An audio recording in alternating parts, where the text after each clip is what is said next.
Hello students, C plus plus के chapter 6 के अंदर आज हम बात करेंगे कंपाइलिंग एंड लिंकिंग की। इससे पहले हमने बात की थी एक simple C plus plus program की कि किस तरीके से सी प्लस प्लस में हम प्रोग्राम बना सकते हैं, जहां हमने इंट्रो समझा था साथ में। अब बात करें कंपाइलिंग एंड लिंकिंग की। देखिए, कंपाइलिंग एंड लिंकिंग क्या होता है। जब भी आप प्रोग्राम को बनाते हो, मतलब यहाँ ये जो हेडर फाइल लगा के और इस तरीके से आप प्रोग्राम का कोड लिखते हो लाइन बाय लाइन, ठीक है, इस कोड को हम बोलते हैं सोर्स कोड।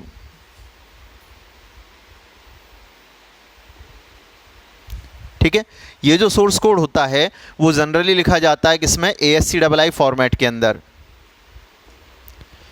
यानी कि सिंपल टेक्स्ट फॉर्मेट में ये लिखा होता है। तो ये डायरेक्ट एग्जीक्यूट नहीं हो सकता। अगर आप चाहो कि जो निर्देश आपने इस फाइल के अंदर लिखे हैं वो डायरेक्ट चल जाएं, ये पॉसिबल नहीं है। ठीक है, इस फाइल को मैं नाम दे देता हूं, मान के चलो first.cpp। first.cpp C plus plus के प्रोग्राम का ये एक्सटेंशन होता है .cpp। तो ये फाइल हमने बना के सेव कर दी। ठीक है, अब ये फाइल डायरेक्टली नहीं चल सकती, तो हम एक प्रोग्राम काम में लेते हैं, कंपाइलर। ठीक है, कंपाइलर एक प्रोसेस करता है जिसे हम बोलते हैं कंपाइलिंग। यहां एक प्रोसेस होती है जिसे हम बोल रहे हैं कंपाइलिंग।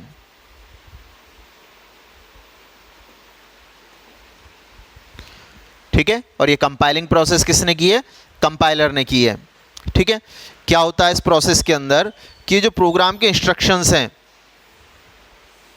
इन्हें ट्रांसलेट किया जाता है। कंपाइलिंग का मतलब क्या है, ट्रांसलेशन है।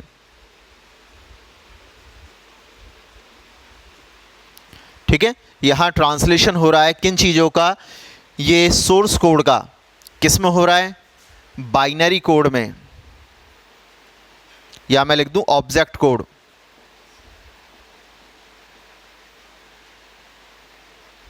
ऑब्जेक्ट कोड में इसे हम चेंज कर रहे हैं।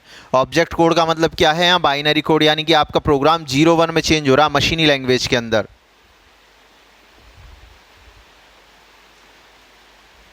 जितने भी निर्देश आपने लिखे हैं वो सब यहां ट्रांसलेट हो जाएंगे 1-0 और इस तरीके के फॉर्मेट्स में। एक ऐसा फॉर्मेट जिसे मशीन इजीली समझ सकती है। किसने ट्रांसलेट किया, कंपाइलर ने। प्रोसेस क्या कहलाएगी, कंपाइलिंग।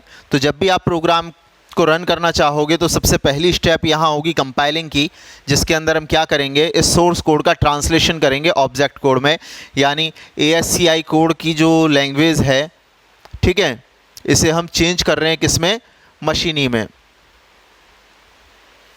बाइनरी के अंदर ये चेंज हो जाता है, कंपाइलर इसे बदलने का काम करता है। पहले पूरे प्रोग्राम को एक बार रीड करेगा, फिर 1 बाय 1 इसे क्या कर देगा, कन्वर्ट कर देगा। अगर कोई एरर हुई तो ट्रांसलेशन शुरू ही नहीं होगा। ठीक है, इसके बाद एक और यहां पर चीज होती है, इसे बोलते हैं लिंकर।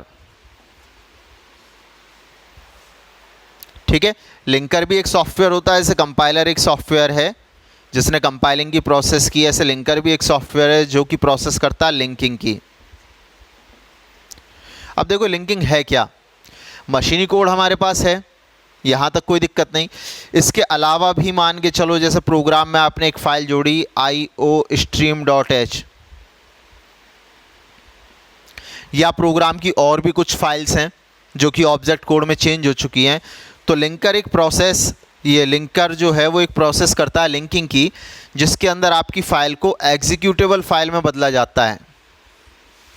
यानी यहां जो फाइल बनेगी ये कहलाएगी एग्जीक्यूटेबल फाइल। एक ऐसी फाइल जो रन हो सकती है। इसे रन होने के लिए एडिटर सॉफ्टवेयर या कंपाइलर की अब ज़रूरत नहीं है। डायरेक्टली आप इसके आइकन पर डबल क्लिक करके या कमांड प्रॉम्प्ट पे इसका नाम लिख के इसे रन कर सकते हैं। तो देखिए, first.cpp को जब हमने कंपाइल किया तो ये बदल गई first.obj में, यानी कि ऑब्जेक्ट फाइल में। इसके बाद जब हमने लिंकिंग की प्रोसेस की तो ये फाइल चेंज हो जाएगी first.exe में।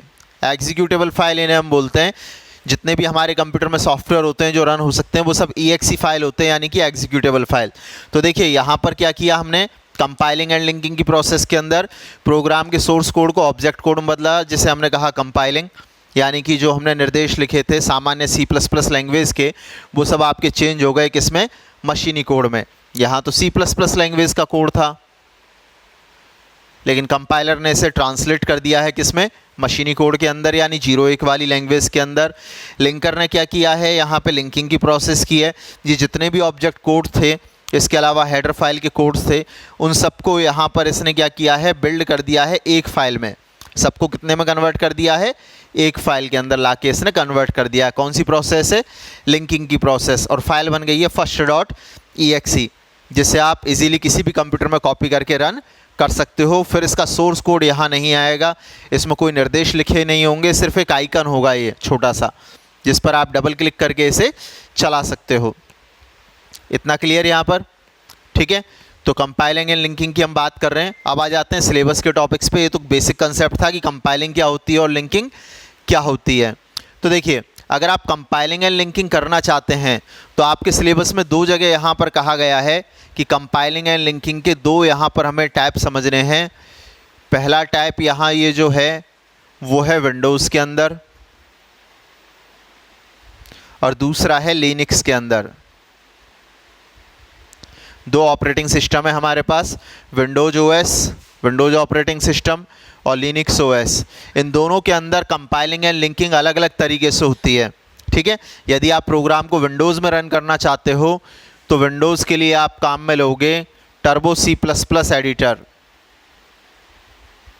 टर्बो C++ नाम से एक सॉफ्टवेयर होता है, इसका यूज करते हुए आप प्रोग्राम को बना भी सकते हो, कंपाइल करके रन भी कर सकते हो, ठीक है। लेकिन अगर हम लिनक्स ऑपरेटिंग सिस्टम की बात करें तो इसमें G++ कमांड होती है, ठीक है। जब आप एग्जाम्पल लिखोगे तो आप इस तरीके से लिखोगे, एग्जाम्पल इसका लिनक्स में प्रॉम्प्ट $साइन से आता है, यानी इसके सामने आपको कमांड टाइप करनी पड़ती है G++, ठीक है। और यहाँ पर आप टाइप करोगे फाइल का नाम, जो कि होगी first.cpp। ये इसका एक एग्जाम्पल है जो आपको एग्ज़ाम में भी लिख के आना होता है। कई बार आपसे पूछा जाता है कि लिनक्स ऑपरेटिंग सिस्टम के अंदर किस कमांड का उपयोग करके आप प्रोग्राम को रन कर सकते हो या कंपाइल कर सकते हो, तो आंसर होगा आपका G++ कमांड का यूज करके। जबकि विंडोज ऑपरेटिंग सिस्टम में जब आपसे पूछा जाता है तो आप कहोगे टर्बो C++ सॉफ्टवेयर है, इसका यूज करते हैं। जबकि G++ क्या है, यहाँ पर कमांड है। ये बात हम ध्यान रखें, G++ एक कमांड है जिसके ज़रिए आप ये काम कर सकते हो। तो इस तरीके से यहाँ पर कंपाइलिंग और लिंकिंग की क्रिया की जा सकती है। अब बात करते हैं नेक्स्ट टॉपिक की, कि अगर हम बात करें यहाँ पे कमेंट्स की, अगर आपको कमेंट्स लगाने हैं प्रोग्राम में तो आप किस तरीके से लगाएंगे, देखिए।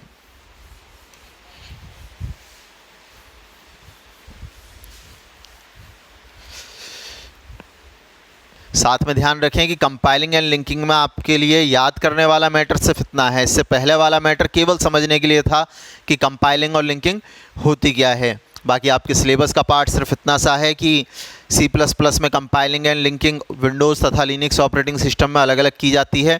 विंडोज़ ऑपरेटिंग सिस्टम में टर्बो C++ एडिटर सॉफ्टवेयर आप काम में ले सकते हो, एडिटर सॉफ्टवेयर है ये, ठीक है, इसके ज़रिए कर सकते हो। जबकि लिनक्स ऑपरेटिंग सिस्टम में G++ कमांड का यूज करके आप इस काम को कर सकते हो। अब बात करते हैं कमेंट्स की। देखिए कमेंट्स होते क्या हैं। मान के चले मैंने एक प्रोग्राम कोड लिखा है यहाँ पे, मेन फंक्शन, ठीक है, int a b, a बराबर 10, b बराबर 5, ठीक है, सी आउट a+b, ये मैंने यहाँ पर लिख दिया, ठीक है। या फिर मैंने यहाँ लिख दिया a रिमाइंडर b, साइन लगा दिया मैंने, ठीक है। अब आप इस इंस्ट्रक्शन के बारे में कुछ लिखना चाहते हो, आपको याद नहीं रहेगा कि आपने ये क्यों लिखा है या ये क्या फंक्शन करता है, तो मैंने लिखा कि मैं रिमाइंडर निकाल रहा हूँ। लेकिन अगर मैं जनरली प्रोग्राम में ऐसे कुछ लिख दूं किसी लाइन के अंदर तो वहाँ पे एरर शो होगी। क्यों होगी? क्योंकि ये कोई निर्देश नहीं है, इंस्ट्रक्शन नहीं है ये कोई, इसलिए कंपाइलर इस शब्द पे क्या बताएगा, एरर बताएगा कि भाई ये यहाँ पर लिखा क्यों है, ठीक है। तो इससे बचने के लिए हम क्या करते हैं, कमेंट्स का यूज करते हैं। कमेंट्स का मतलब ऐसे निर्देशों से होता है या ऐसे टेक्स्ट से होता है जिसे कंपाइलर पढ़ता ही नहीं है, छोड़ जाता है। ऐसी चीज़ों को हम क्या बोलते हैं, कमेंट बोलते हैं। दो तरीके के कमेंट होते हैं यहाँ पर। एक आप लगा सकते हो सिंगल लाइन वाला कमेंट। अगर मैं कमेंट की बात करूं तो फर्स्ट तो है सिंगल लाइन वाला, और एक है मल्टी लाइन वाला।